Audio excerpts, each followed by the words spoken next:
Yes, sir. It is I, your boy from Bed-Stuy, and I greatly appreciate everybody tuning in for Don't F Up the Crime Scene, where me, special guests, will tune in and talk about our experiences on crime scenes and how to mess up the case. All right? So sit back and enjoy and holler back at your boy. Holla. What's up, guys? It is Katie Hurst coming back one time for you again. This is going to be episode 43. I got a renowned superstar waiting in the backgrounds. Let's get to this quick read. So sponsor is going to be Done Right Designs. Done Right Designs.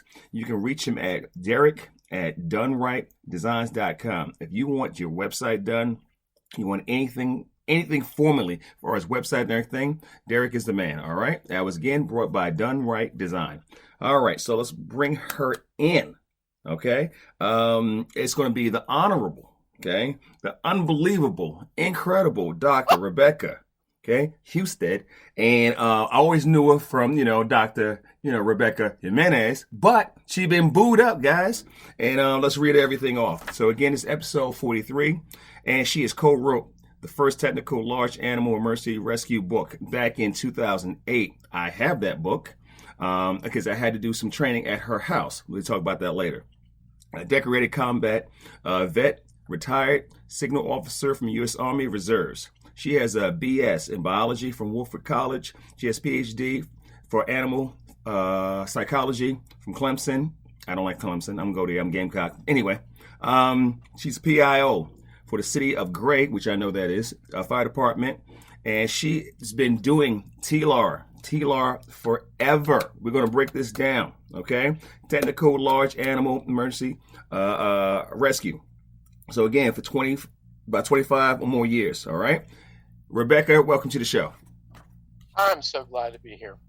How you been? How's this morning? I'm glad you're up early. And for you guys don't know, this is 8 o'clock. She gets up early every day because she has horses and I think llamas. Well, I used to have llamas, but now I've got it down to only 6 horses. Okay. You know how they are. You have 2, and then you have 4, then you have 6. And actually right now, this morning, we had to bring our cock into the house because he's got something on his foot, and I've got him actually in my shower, warming up his feet, getting him a little bit lubricated in the night's warm bath so that I can take a look at it after the podcast. Okay, so yeah, I heard that. Not everybody has a cock in their shower. I was about to getting lubricated. That is awesome. This is how we lead off the show. This is so honorable, Rebecca, talking about having a cock in her shower lubricated. I cannot. Jen, I hope you listen to this later. Oh my God, this is awesome. So before we get into all that other stuff, let's give you with the easy 8 so we have a little bit more time to talk on the end. What's the best thing you like about your job? I like the chance that I'm actually changing people's lives along with horses' lives. I mean, everything we do in the animal business is helping animals, but really, there's a person attached to every single animal. So technically, we're helping people. Even if we're putting them in jail, we're still helping them, right? But no comment. That's what I did for a very long time. So, kudos to you on that one because I believe in SOPs and standard operation procedures, stuff like that. But again, as we do this job, things change, and sometimes you got to think out the box. And when I was on your property, we was thinking out the box at that late night thing we was doing with horses coming at me and everything. That was wild. That was a wild night. It really puts people in I love that class because it really puts people in a position of not feeling really comfortable or confident. And what's silly is it's just 20 acres, right? I mean, you're looking for a horse on 20 acres. How hard could that be, right? At night. But in the dark. At night, and it's a black horse. What was the horse name? Toro, Thunder, what the hell? Tornado. Tornado. There you go. So again, guys, we're talking about the honorable Rebecca talking about going 20 acres at night looking for a black horse. Okay. All right. Okay. Ray Charles couldn't help her brother. Okay. I was hurt. So, your favorite movie or book? And you can't name yours. Oh, I definitely would not name mine.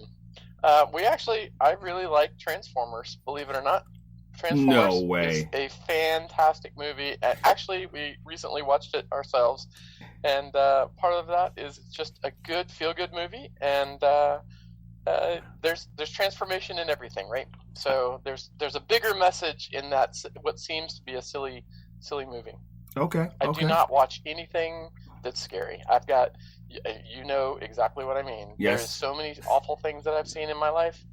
I don't need anything scary. I don't need anything that's going to make me have bad dreams. I love to watch movies that make me feel good about myself, that are positive. There's so much negativity in the planet. Try to avoid all those things. And on that note, we'll get to a story of mine, talking about horses and all types of nonsense for irresponsible pet owners. I mean, horse owners. I don't even say pets, but most horses are pets if they're not working. All right. Oh, they are. Most interesting case you ever came upon?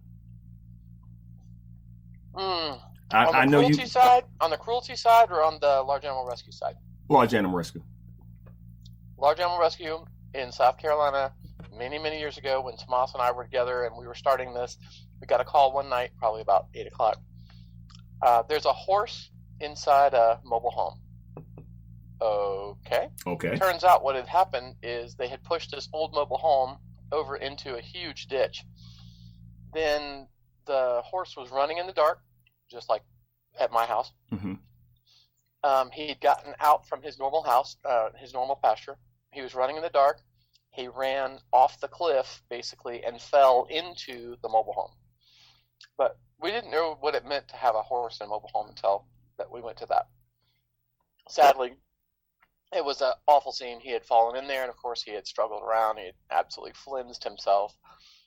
We managed to get him out of the mobile home, made some cuts working with the fire department, made some cuts, got him out of there, made a path out of this trench, and let him out. But that is when I actually got really interested in the cruelty side of, some of these things that we do for large animal rescue turn into cruelty situations or neglect situations, or we start realizing, hey, that not everything's I call it just ain't right, okay, situations. Because the owner at the time in our county, and Nicole Walkowitz is actually in that same county. Okay.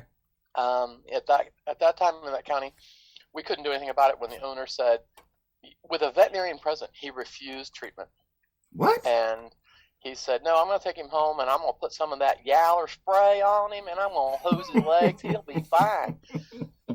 And me and the vet and Tomas, who was also a vet, and everybody else that was a horse person, we were looking at him like, you've lost your mind. I mean, the vet is right here. But because he didn't want to spend a little bit of money, so after that, we got together, and Nicole was part of that, and we changed the law in our county that you could not do that. You had to, if there was something like that and a veterinarian on the scene and they deemed that, or the animal control officer deemed that it needed to be treated, you couldn't just turn around and walk home. Right, you had to render care. Yep. All right. And up till then, it was hard to imagine. Well, even 20 years ago, I can see that right now. In my mind's eye, I can see it right now. Nicole Walkowitz is still fighting a good fight down there, Oh, yeah. I usually about every year I'll see her. I go down to the house, hang out with her. Her daughter's husband is supposed to be this incredible chef. I got to see that. But they got a little restaurant down there and everything, so I'm gonna check that out next time I see Nicole down there by Clemson and Anderson, South Carolina.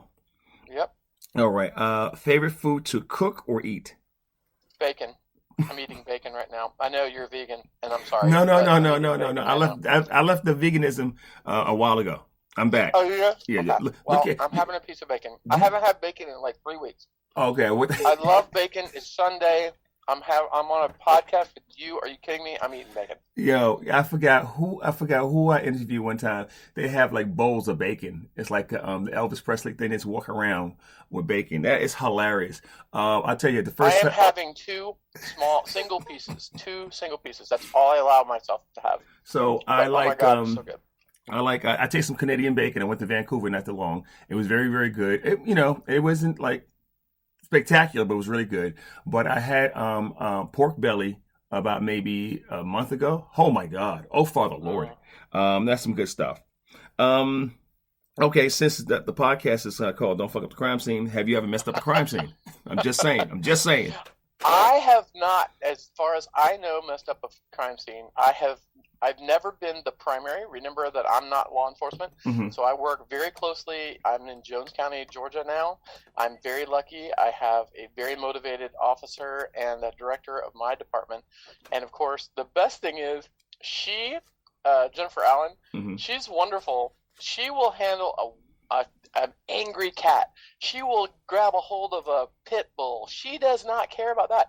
But she literally will not touch or lead a horse. She is flat ass terrified of them. Really? So, yeah. And so it works out great because if there's a horse or a donkey or, I mean, it could be a 34-year-old tamest horse ever. She will not get anywhere near it. Yeah. So we work together really, really closely. We've done quite a few cruelty investigations over the years. I've been here 11 years now. We've been working side by side.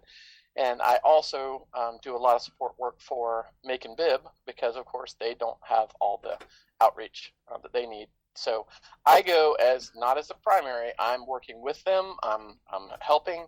I go in and I do a really detailed report. And Jen Rosegay and I were actually talking and comparing our notes recently about that.